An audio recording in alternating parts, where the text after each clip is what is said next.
Key West and the mentality. Jim Scholl is city manager of Key West. He joins us on the phone right now. Sir, can you hear us? Good. Where are you right now? Well, I'm sitting in my office in City Hall in downtown Key West. Unbelievable. What's it like? Well, it's getting windier down here. You know, we're about ready to, I think, experience the onset of hurricane force winds. You know, the wind field's pretty large on this storm. The latest forecast from 11 p.m. shows the storm going to the east of Key West, but not by a considerable distance. But that does put us on the weak side, so we're hoping for maybe some lesser impacts than if the storm would jog to the west. But you know, all along, the National Weather Service has been keeping us apprised of the conditions and what to expect and when. And of course, the storm surge is very concerning.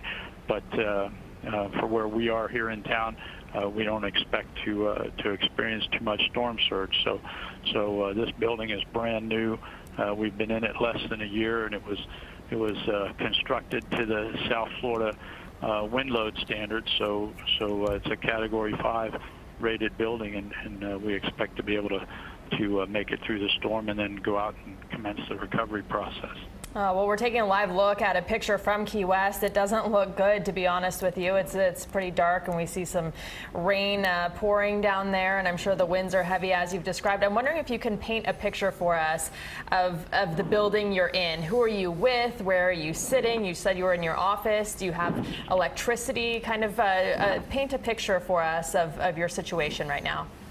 Well, at 5:30 this evening, our electricity went out on the grid. I'm sure it was probably taken out by a tree that fell over. We've got trees and debris down all over town, but we do have a backup generator here, and it picked up the load, and the building is fully energized, and we've been able to maintain connectivity. I'm really surprised the phone line is still available, but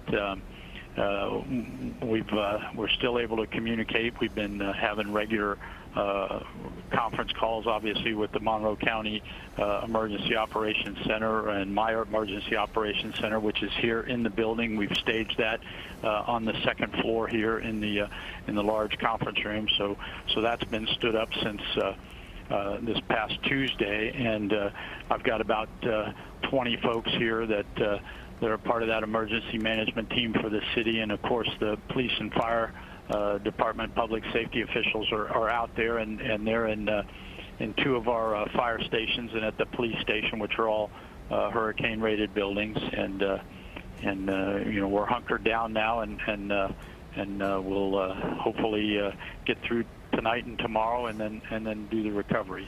Jim, the instructions from officials, state officials, local officials there could not have been more clear to residents of Key West. Get out, all of the keys.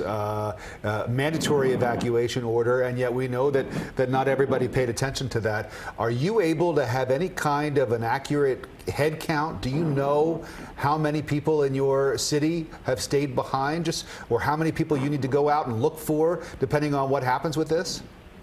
Well, yesterday we had all of our first responders out there while they were still able to patrol, try to get a consensus opinion of what we thought the population that stayed behind in the city was, and generally they were talking about perhaps 20% or so. So that's running up around 4,000 people if it is 20%. And I know throughout the day we've had folks that have made their way to the refuge of last resort here, the Key West High School gymnasium, which has opened up, and there's at least 450 people in there this evening.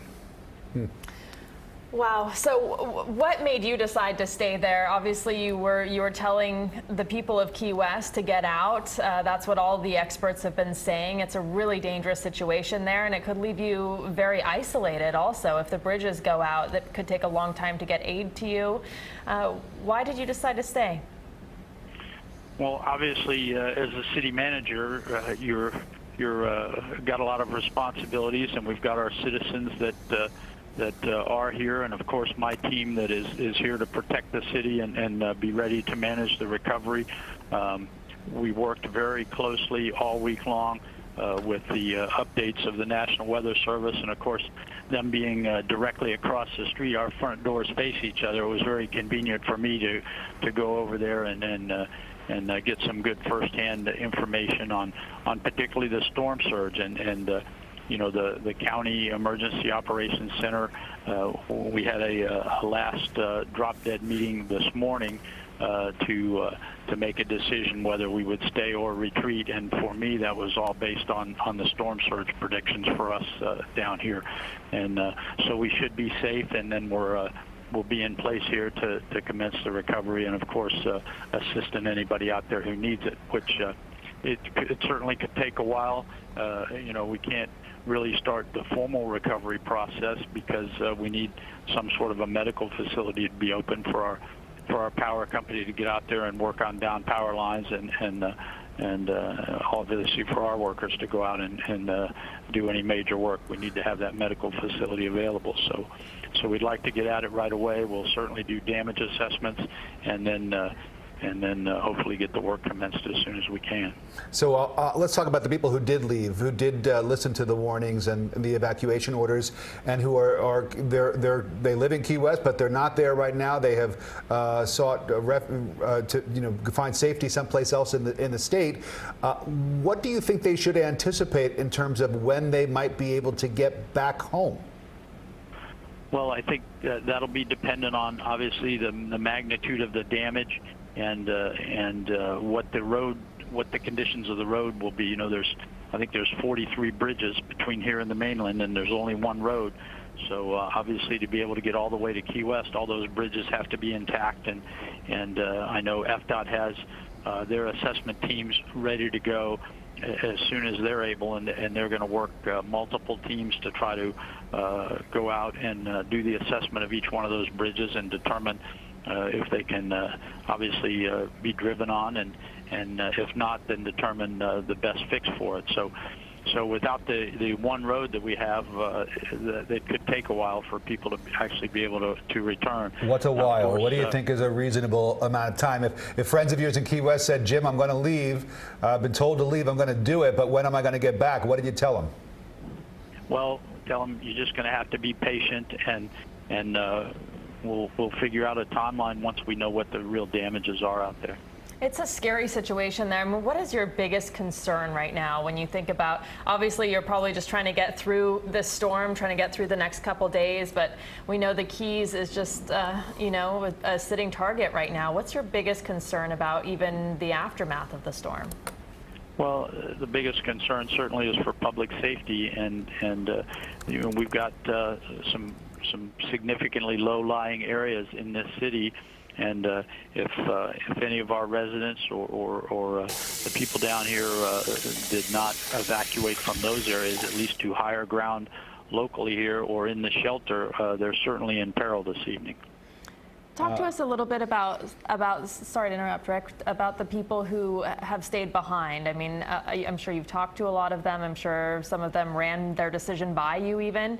What was their reason for staying?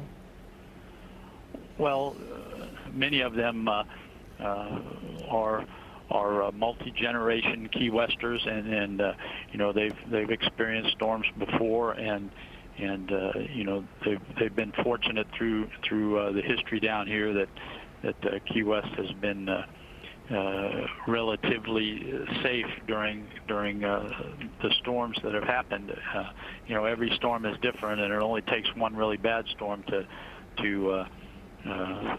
change the history of this island, but and then many people who have newer homes are built to much stronger windstorm building standards, and they have confidence that the structures will survive the wind, and then it's just a matter of the very limited areas in town that have some elevation above sea level that provides some safety from the storm surge. That's really the most dangerous part of any big storm. Jim, I just want to let you know we're looking at the Twitter feed for Keys Energy Services, which of course is the main power provider down there in the Keys. And as of 11:05 tonight, all 29,000 Keys customers were without power as a result of this storm, and they say that the restoration efforts will begin once the storm is passed. And as you said, once a local medical facility is available for those Keys personnel, those workers, the utility workers, to be able to get in and start doing that work, they've got to have some kind of a medical facility there. What, in case of an accident, in case somebody gets hurt while doing that work? Is that what that's about? Absolutely. You know, the recovery work is dangerous work, and we don't want to put any of those folks that are here to restore the power lines or any other utilities. And of course, our first responders out there are also going to be out there in an environment that's going to be much more challenging than normal and has risks. And we don't want anybody who gets hurt, and especially any kind of trauma, to not have immediate medical attention. Well, that's an excellent point. It really is, and I think it's something that all Floridians should keep in mind because there are going to be an awful lot of utility workers out there trying to restore power after this storm has passed, and it is dangerous work, and we all need to keep that in mind and be very appreciative and grateful for the work that they will have ahead of them. On a personal note, Jim, I know you're the city manager, but you're also local there. This has got to be really tough for you.